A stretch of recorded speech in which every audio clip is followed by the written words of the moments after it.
오늘 말씀드릴 주제는 대장암의 수술에 관한 말씀을 좀 드릴까 합니다. 소화기관이라고 흔히들 이제 알고 계시는데, 소화기관은 음식물을 드시면 그걸 영양분으로 바꿔서 우리 몸이 흡수해서 쓸 수 있는 그런 역할을 해주는 건데요. 음식물을 드시면 식도를 통해서 음식물이 쭉 내려간 다음에 위에서 음식물을 조금 더 잘게 이게 갈 수가 있습니다. 그 음식물들이 십이지장을 타고 작은 창자로 내려가서는 이제 영양분 흡수가 다 되고, 영양분 흡수 다 된 음식물 찌꺼기들이 큰 창자로 오게 됩니다. 그 큰 창자의 시작이 이제 맹장이라고 하는 부위인데요. 음식물을 쓰레기 국물째 버릴 수가 없기 때문에 국물을 쫙 한번 짜게 되지 않습니까? 그런 것처럼 대장에서는 음식물의 수분을 재흡수를 하는 과정을 겪게 됩니다. 그래서 하루에 한 번 쓰레기를 버릴 수 있게 직장 쪽에다가 대변을 모아서 대변을 고형변을 배출을 하게 되는 것이죠. 그래서 대장의 그 상행 부위를, 앞에 있는 부위를 결장이라고 합니다. 결장. 그래서 그 위치에 따라서 상행결장, 횡행결장, 하행결장, S결장 이렇게 나눠지게 돼요. 이 길이가 2.5m 정도 됩니다. 엄청 긴 길이가 되겠죠. 이게 결장이고, 나머지 대장의 끝부분을 직장이라고 하는데요.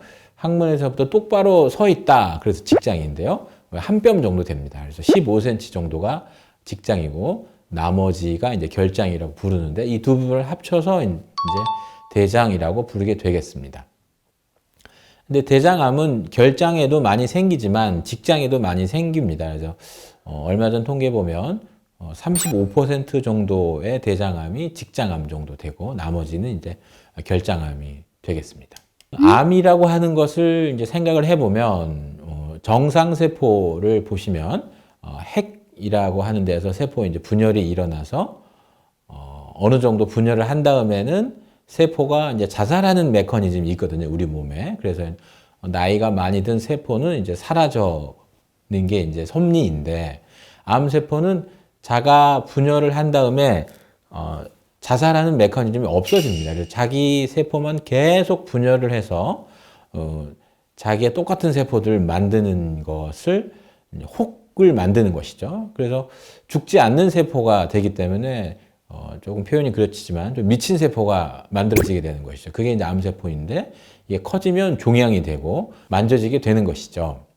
그래서 암세포가 생기면 종양이 되면서 또 영양분을 많이 필요로 하기 때문에 신생 혈관들을 막 끌어옵니다.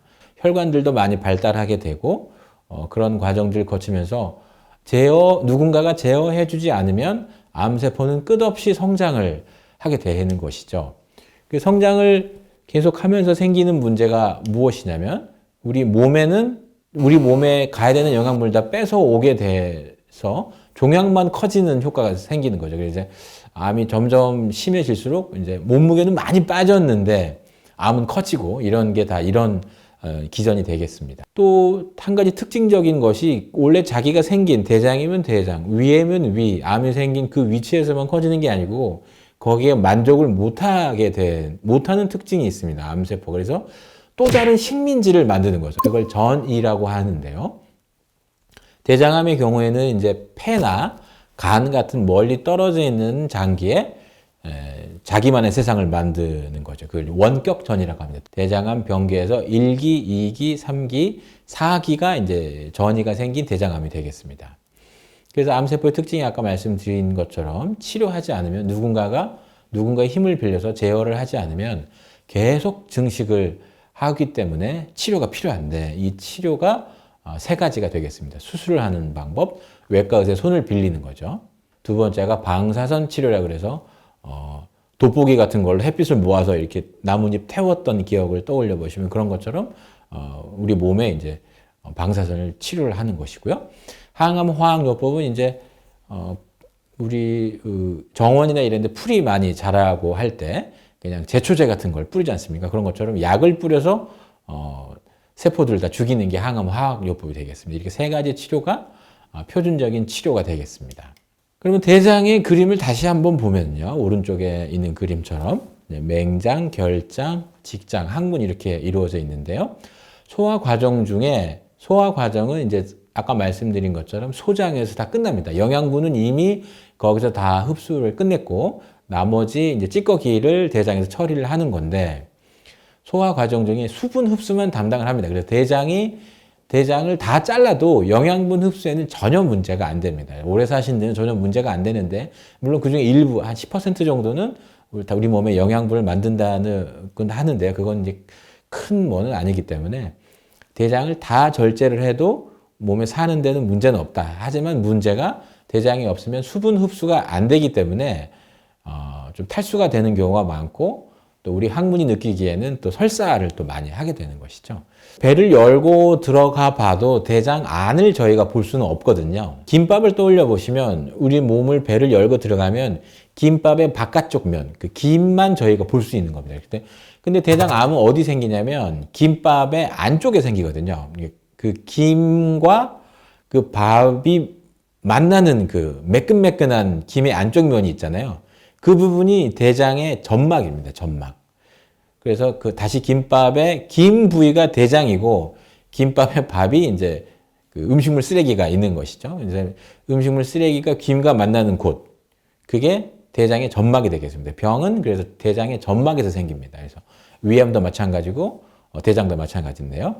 점막에서부터 병이 생겨서 점점 그 자리에서 커져서 대장을 뚫고 나가는 것이죠. 내버려 두면. 그래서 대장을 얼마나 깊게 들어갔느냐, 얼마나 파고 들어갔느냐에 따라서 1기, 2기, 3기 이런 게 나눠지게 되는 것이죠. 그 대장 안을 이제 들어가 보면 이제 내시경을 했던 사진을 이제 가상적으로 보여드린 건데요. 저 위쪽에 있는 것이 용종입니다. 용종. 우리가 폴립이라고 불리고 우리말로 용종이라고 하는데 이 용종이 대장암의 씨앗이라고 하거든요.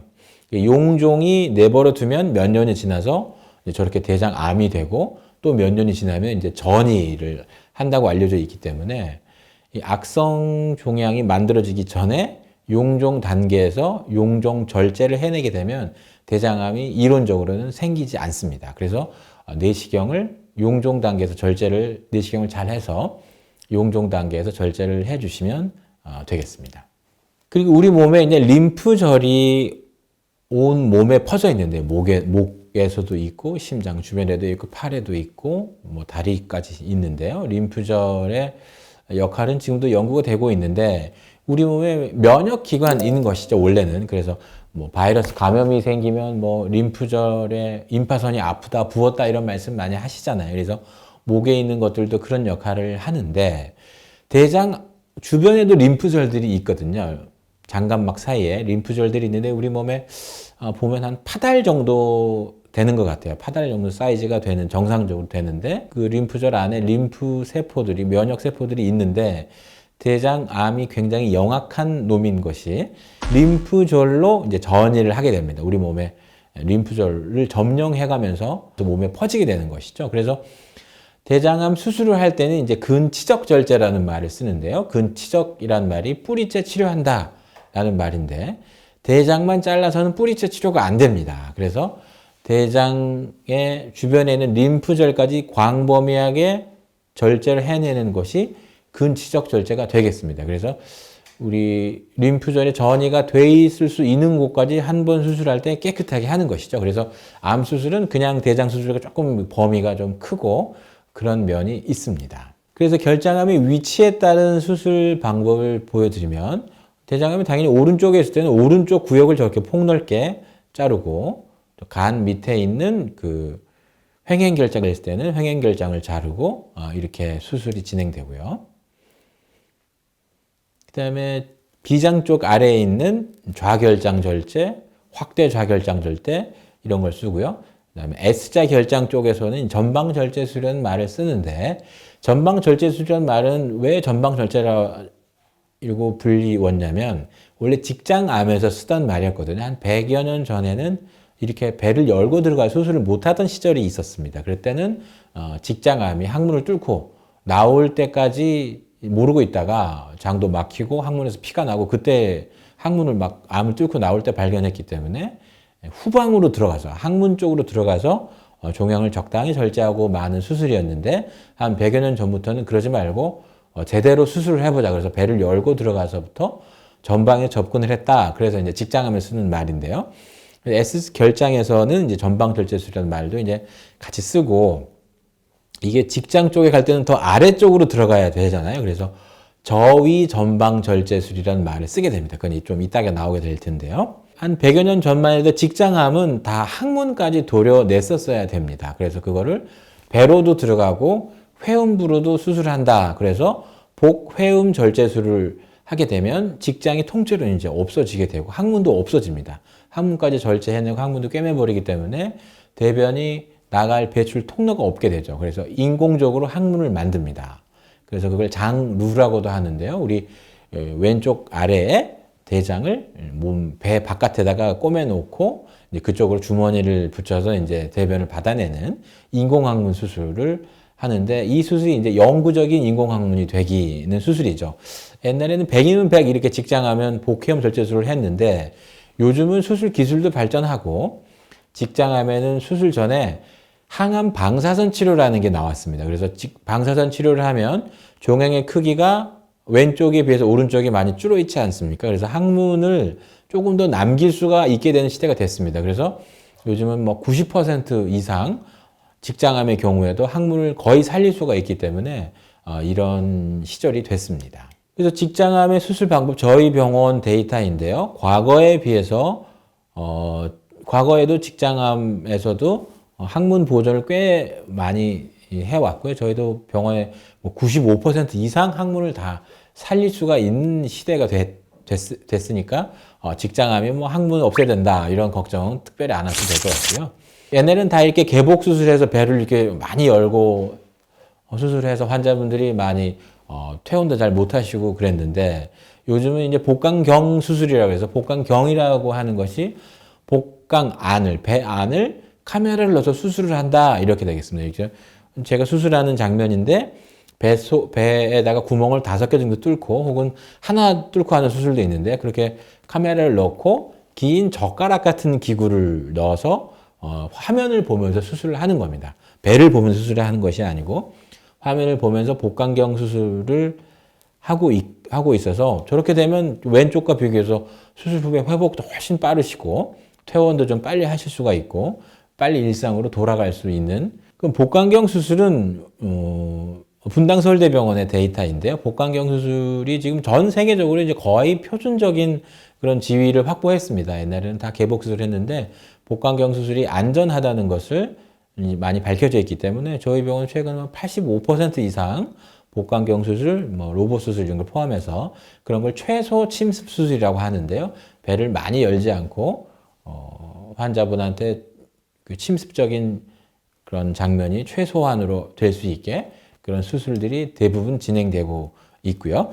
저희 병원은 특히 서울대병원 국립암센터와 같이 코리안 연구라 그래서 복강경 직장암 수술이 대장암 수술 중에 가장 어려운 부분인데, 왜냐하면 우리 몸 골반 저 깊이 있기 때문에 배를 열고 수술해도 이제 탄광에서 광부들이 썼던 그 불 나오는 헬멧 있지 않습니까? 그런 것처럼 헤드램프라고 하는데, 그런 걸 켜고 해도 잘 안 보입니다. 저 깊이 있기 때문에. 그런 거를 복강경으로 어떻게 하냐, 젓가락으로 어떻게 하냐. 그런데 그걸 저희가 과학적으로 증명을 했습니다. 가장 과학적으로 잘 설계된 연구를 해서 증명을 했기 때문에 복강경 수술의 수준이 우리나라가 세계 최고다라는 것을 전 세계 의사들이 지금 잘 알고 있습니다. 그래서 복강경 수술이 개복 수술에 비해서 동등한 성적을 가진다. 장기 생존도 굉장히 높고 세계 최초로 이 안정성을 입증한 연구를 한 기관이 되겠습니다. 그리고 이제 직장 수술을 할 때는 가장 이제 염려되는 부분이 장을 자르고 난 다음에 연결한 부위가 트어지는 문제가 가장 걱정되는 합병증인데요.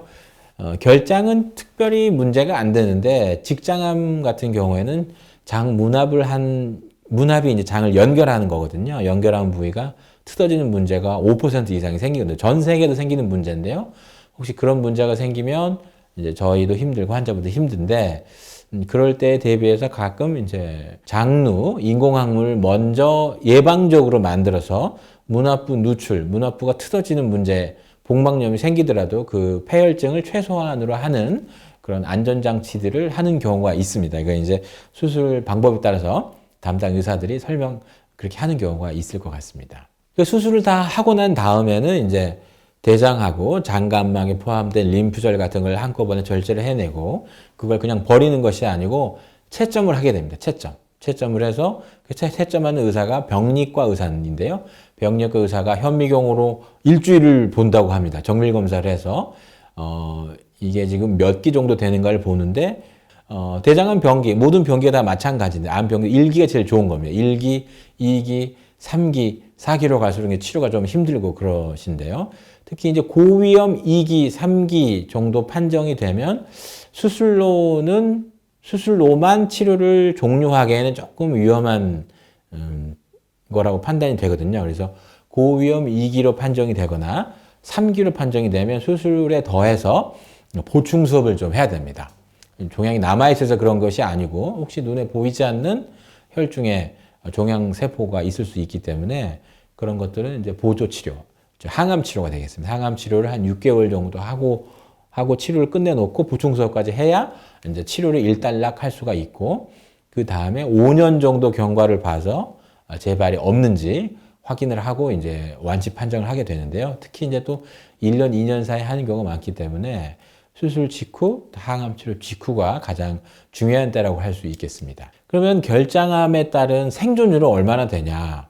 생존율은 놀라지 마십시오. 0기에서 4기 다 통틀었을 때 저희 병원 데이터이긴 하지만 4기까지 다 포함했을 때 4분의 3이 완치가 됩니다. 5년 생존율이 5년 동안 재발 없이 생존해 계신 완치라고 판정을 하는데요. 4분의 3, 76.9%가 완치가 됩니다. 그래서 0기, 1기는 90% 이상 완치가 되고 2기도 굉장히 좋고요. 3기여도 항암 치료 수술 잘 하시면 80% 이상 이제 완치가 됩니다. 이 성적이 일본, 미국, 캐나다 이런 선진국, 유럽은 말할 것도 이런 것보다 훨씬 성적이 좋기 때문에 암 걸려서 막 외국 나가시고 그럴 필요가 전혀 없습니다. 우리나라에 잘하시는 분한테 수술을 잘 받으시고 믿을 만한 센터에서 또 수술 후에 경과도 보시고 약물 치료도 진행하시면 오래오래 사실 수 있게 되겠습니다. 그러면 치료가 좀 더 까다로운 직장암은 어떠냐? 직장암도 아까 제가 말씀드렸다시피 표준적인 치료가 방사선 치료, 항암 치료 이렇게 다학제적인 치료가 막 들어가고 있기 때문에 아직 이것도 일본, 캐나다, 일본 말할 것도 없이 우리나라가 세계적으로 가장 우수한 성적을 보여주고 있고 저희 병원도 굉장히 우수한 성적을 그래프에서 좀 보여주고 있는 것을 아실 수 있겠습니다. 그래서 저희 센터는 지금 이런 의학적인 정보, 수술 정보 이런 것들을 소셜미디어에 다 공개를 하고 있습니다. 저 페이스북 페이지도 있으니까 대장암 검색하시면 저희 페이지가 나오고 저희 트위터에도 이제 정보들이 있으니까요. 이런 것들도 이용해 보실 수가 있고 저희 특히 몇 년 전에 저희 대장암 센터 유튜브를 또 만들었습니다. 유튜브에 대장암 또 분당서울대병원 혹시 제 이름 치면 이 분당서울대병원 대장암 센터의 유튜브 저희가 뭐 수술 후에 뭘 드셔야 되냐 말아야 되냐 항암 치료 어떻게 하냐 수술은 또 어떻게 진행돼 이런 걸 저희가 다 수술 과정에 이런 걸 잘 편집해서 올려놨기 때문에 아주 고급 정보들을 뭐 누가 지인이 뭐 누가 지리산에 사는 누가 뭘 보내주고 이런 거 믿지 마시고 저희 의사들이 다 공부해놔서 올려놓은 자료가 있으니까 이런 걸 보시고 참고하시고 혹시 문제가 궁금하신 게 있으시면 저희 또 찾아주시고 병원에 와주시면 감사하겠습니다. 저희가 이번에 그런 내용들을 저 책을 하나 썼는데요. 타임아웃이라고 하는 책을 썼는데 혹시 기회가 되시면 이 책도 한번 참고해 보시면 병원 생활 이해하시는데 큰 도움이 될 거라고 생각합니다. 경청해 주셔서 감사합니다.